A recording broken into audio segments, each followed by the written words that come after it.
Okay, friends, here we go. Day 2, part 2, new innovations.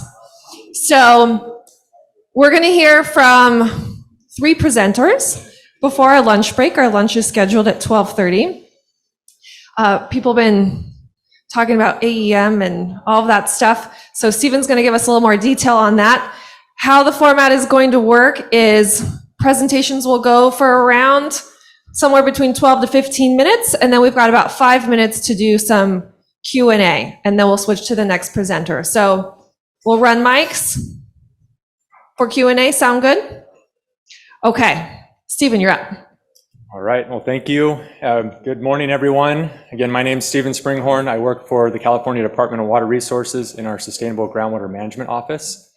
And here today to talk about some of our emerging basin characterization work and a recap of what we were able to do last year to try and capture as much flood water and put that into the ground, working with some districts and district managers that are in the room today. So do we have the slides up? Okay, great. 2 more. Here we go. Okay, now I'd like to quickly acknowledge the team that's behind this. We have Catherine DeLue back here, who is our statewide AEM project manager and has been cranking away on getting so much of that incredible data out, collected and out. Also a colleague, Ben Brezing, who's doing a lot of the data compilation work. And then our excellent team of consultants and contractors that are working with us on this exciting effort. So today what I'm going to do is I'm going to provide an overview, real high-level overview of where we are at and where we're headed on basin characterization, groundwater basin characterization, and some of the new tools and data that are out there right now that you and your teams can get access and dive into, because it's some pretty incredible stuff. And then I'll switch to a more detailed look at a recap of what happened last year with flood diversion and recharge, and then also what we're planning to do right now for this upcoming season and the next couple of seasons, runoff seasons. Okay, so this is sort of the overall landscape of how groundwater basin characterization is fitting in and how it's connected to different groundwater related activities. So we're starting with, why are we doing this? Because we're required in the water code to characterize the groundwater basins in the state, and that's been around since the 60s. And there was a golden era of aquifer characterization back in those days, but then there was a long pause, and so we're really trying to ramp that back up. And our real focus areas, as you can imagine, are in the high and medium priority basins, the Sigma basins as they're called, and trying to get information out for droughts, floods, long-term groundwater sustainability, and maybe new things that we're not aware of that there might be applicability for this data. So the first amount of work that we're doing is continuing to publish what's called California's Groundwater Bulletin 118. You could think of this as the little sibling of the California Water Plan. They're connected, they're intentionally offset by a couple of years, so one can feed the other with information. The California Water Plan obviously is the state strategic document, but California's groundwater is an important component that is the state of the state's groundwater conditions management and vision of where we need to go moving forward, which is we're looking for input on how do we incorporate all the great ideas that were discussed just today and I'm sure yesterday, and putting those into recommendations of where we go on the groundwater space. And we're actively working on the next one, which is Bulletin 118 Update 2025. And we'll have opportunities to be part of that process and get ideas and comments from you all. So this is really where I'm going to spend most of the time, is this middle swim lane of basin characterization.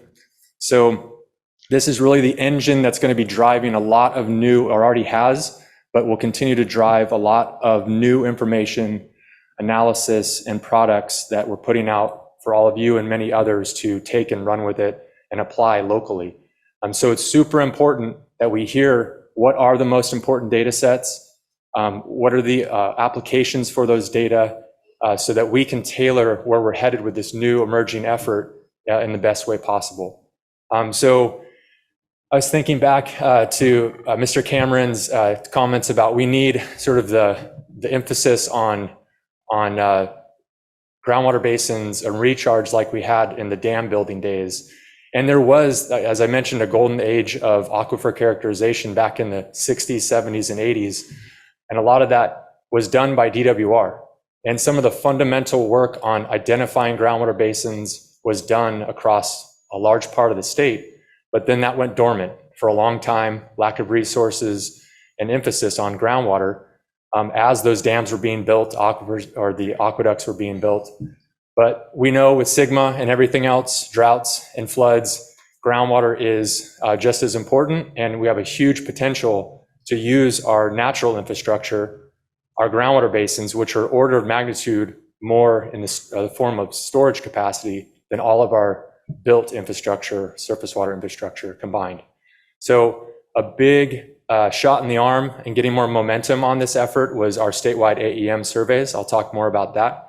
And we're going to leverage that momentum into this effort to compile not only AEM, well completion reports, other forms of subsurface information, so we can start to, and both at the local scale, pilot studies, as well as regional and statewide analyses, so we can bring that all together, do 2- and 3-dimensional modeling, and then have that as the foundation to build off of and inform local to regional and statewide management.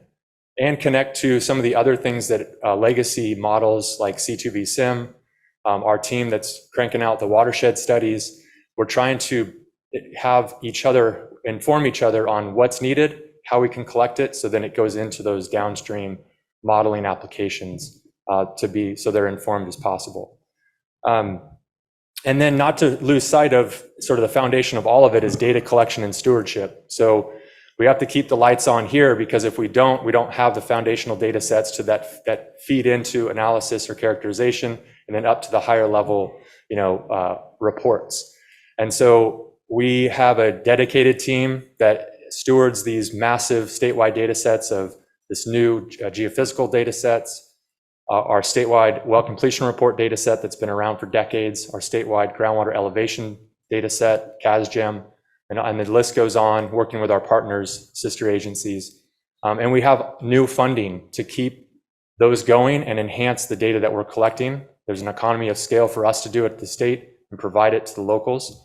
And then we also have that new funding to be ramping up this basin characterization for the long term. It's baseline funding, so we're going to have it going forward so we can really plan for the future and not be sort of jumping from one fund source to the next, which is difficult. But collecting data and analyzing data on our own is not good enough. We need to get that out. So we have a strategy of how to get information out and accessible and in a visual way at a public level, a public or layperson level. That's Cal Groundwater Live. A more technical level, and we'll talk about more of the Sigma data viewer, and then more of the 2D and 3D visualization tools that Catherine and our team have been cranking out that are incredible and allow us to see these data sets like never before. And I'll show a little bit of that. And then the foundation is making sure it's on open data so that anyone and everyone can connect to the data that they need when they need it. And then, so again, that's our overall goal, is to increase the education and awareness of groundwater is important. I don't think I have to convince any of you about that, but there's a lot of people that have no clue what groundwater is and its impact to the state water portfolio. And then really to inform those local actions and projects by this initiative. Okay, so again, why we're doing this. And so now I'm going to focus in on the basin characterization framework. So how are we laying this out? There's sort of 3 main pillars, and we're focusing all of it on the why. Why are we doing it? It's to inform recharge suitability and these other things, identifying principal aquifers or extents of aquitards that are of significance for subsidence issues or water quality issues, surface water, groundwater interaction, and the rest. And doing this in a communicative way and building a community of practice so that it's not just us cranking away. We can really maximize the benefit by working together, which it takes time and is hard, but we need to do that. So that's working with the public, academia, state and federal agencies, and then we're going to be spinning up a basin characterization work group. Okay, so the first pillar, again, is continued data collection, because we know we need to continue getting more and more information out, collected and out on our groundwater basins. We're going to take that information and analyze it, compile it, and then start to make some derivative products. So we're looking at texture and hydrostratigraphic models and tools so that we can have a, let's say, Central Valley-wide three-dimensional model of texture that it's the repository of the best available information that will recrank the wheel every few years, and we'll keep updating it. So then that's the launching point for anyone who wants to do a local study or regional study. They'll have that foundation to build off of. So we are headed in that direction.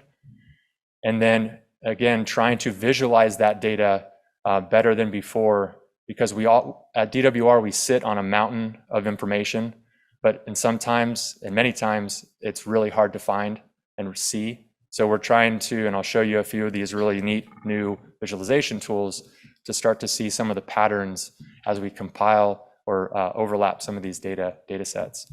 And then finally, not losing sight of, at the end of the day, we have Bulletin 118, 5-year updates. We're going to archive what is known so that it stands the test of time. At this point, at this moment, here's what we know, and we're going to document it.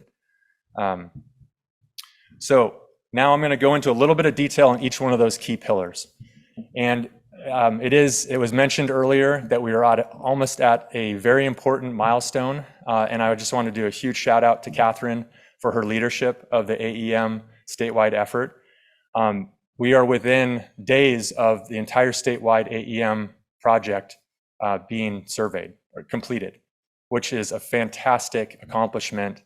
And it wasn't too long ago, talking with Graham Fogg and Rosemary Knight and others, they had a proposal, hey, we should use this new technology in California. It was right when SGMO was starting, and that was the catalyst or the spark that got us to ask for money, and the legislature saw the potential here, and we've been able to deliver on 15,000 line miles of new AEM data, which is a mountain of information, and it's there waiting for people to dive into because it's available right now.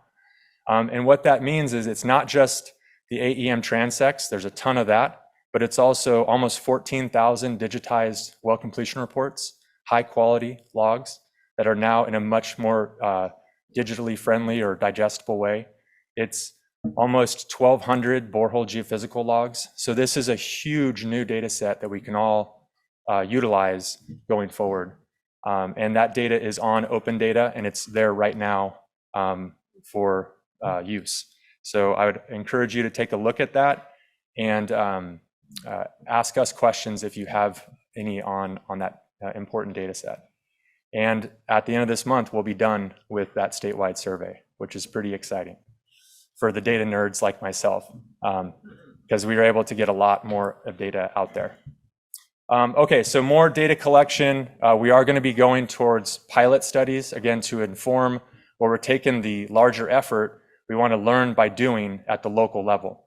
And so what we're going to do there is we're going to, within the next week or so, or a couple of weeks, we're done with the statewide AEM surveys. We have already started to do some infill AEM as part of the first phase of our pilots to see finer grid. And then we're also going to be compiling and digitizing more and more information in these pilot areas. And then we're also not going to duplicate GSP or hydrogeologic conceptual models that are already out there. We're going to build upon those. So we're going to be looking at what the GSAs have already done and spend a lot of time compiling already. And so our pilots are really trying to be focused on actionable outcomes, such as recharge suitability or recharge dynamics in a certain area that matters. Surface water, groundwater interaction, how we can learn what subsurface data is important for improving our understanding of dry well dynamics or helping underserved communities that have water supply issues. So those are the things that's on the short list of where we're going to be looking and moving forward with. And just to give you a sense of our first pilot, it's already underway. This is in the upper San Joaquin River area. So we have Madera subbasin to the north of the San Joaquin River. We have the North Kings GSA and the Kings subbasin to the south. And so we're really looking at what have been mapped, these alluvial plains, alluvial fans that have come off the rivers, and what can we see below there, if there's any incised valley fills or fast paths to the subsurface, as well as a lot of the green and yellow dots are dry wells that have been reported to us over the last 2 droughts. So we have a dry well dynamic, we have looking for incised valley fills, and we're also working with our colleagues, Jenny Marr and that team, about the EcoFIP team. So they're doing some really neat work on ecosystem restoration along the river. And so we're trying to have this pilot study inform that effort and the broader efforts of GSP implementation. So just looking at some of our data, the red is where you have a higher coarse or more coarse grained materials, so more opportunity to have water flowing into the ground. And then we looked at that, and then we worked with the locals and the EcoFIP team to then dial in a much finer grid AEM survey, which we flew last spring. And then we're looking at where those coarse grained pathways to the subsurface are. And so we're doing that right now. And so in early 2024, we'll be on the ground with totem, which is essentially what was pulled by the helicopter is now pulled by a 4-wheeler, or even flotem will be on the water pulling it with a boat. So getting a lot more information on the ground, which is exciting, because then we'll be making all of that publicly available. And even doing some new borehole geophysics and investigation. So that's the first pilot that we're underway with right now. And this is just one of the hot off the presses, the first 2 panels. It's the same transect along the San Joaquin River. The first 2 panels are sort of the standard approach to AEM. So improving our understanding of the subsurface at 60 miles an hour, but you have to sort of tune the system so you know, for a variety of reasons, but the team came together and said, what if we tune it a certain way that we're going to really focus on the shallow subsurface? And that's that third, what says new methodology, where you can see the definition or the interconnectivity between the shallow gravels and sands with the deeper aquifer that might actually go further down into the pumping aquifer, the regional pumping aquifer. So we're seeing things like that in more detail than we ever before, which is exciting. And that's what we're going to try and replicate around the state. And again, seeing is important, not just having the data available in a PDF, but really trying to visualize it in new ways. And this is where Catherine and the team have really advanced our visualization tools. I'll fly through this, but really this on the left here, it shows this is a 3-dimensional interactive map where you can slice and dice this data horizontally, vertically. You can fly through it. You can see patterns that just pop out at you. And we're already starting to see paleo valleys from this data set, and we're just scratching the surface. And so that's where this is a call to action for all of us to put our eyes on this data set so that we can start to see where things are, and then applying local data to it and local knowledge to it, and then applying why that matters with how this could help a recharge basin or you name it. And then, so yeah, this is available now. The link is there, and you can go and zoom around the subsurface and see it like never before, which is really neat.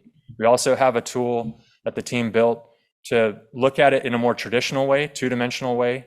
So you can, all of those 15,000 line miles of new data, you can look at it at a transect where you get the resistivity and borehole information that we have along the transect, and then an analysis that our consulting team did to then turn that to an interpretation of texture, percent coarse. If it's more likely to be sand or clay, you can see that along the transect as well. And then some new tools also were, as I mentioned, the Sigma Data Viewer is one of our flagship viewers. And so we put a lot of effort into maintaining this, making sure it's up to date and adding new tools to it. And so the team has added both the resistivity and texture average of the upper 50 feet with the new data we have. So that's what this is showing here. And you can also slice through the entire data set from the surface all the way down to about 1,000 feet. So it's exciting new information.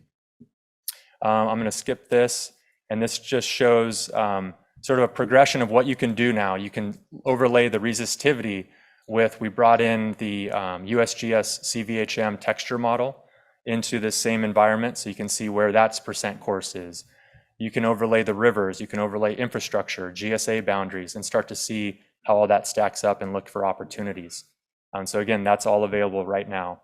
And then where we're headed is that the space of 2- and 3-dimensional texture models, and we're going to go for the whole Central Valley and have all of the AEM data, lithology logs, all of the subsurface data brought into one place and then interpolated so that we can slice through it vertically, horizontally, and see patterns.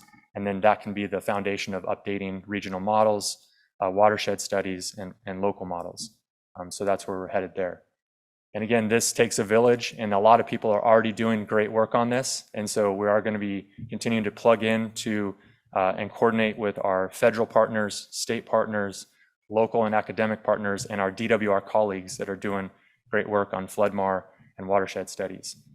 And then this is just a quick note on that basin characterization work group. We're going to try and launch that early next year.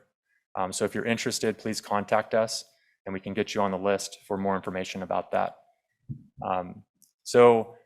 I'll rip through this really quick. I know we have just limited time, but just a quick recap of what happened in the wake of last winter. And I think it was an eye-opening experience, as Paul and others mentioned earlier, of what's possible when people are working together in an emergency environment. And we were connecting with the flood managers and the groundwater managers and the local managers, which was really exciting.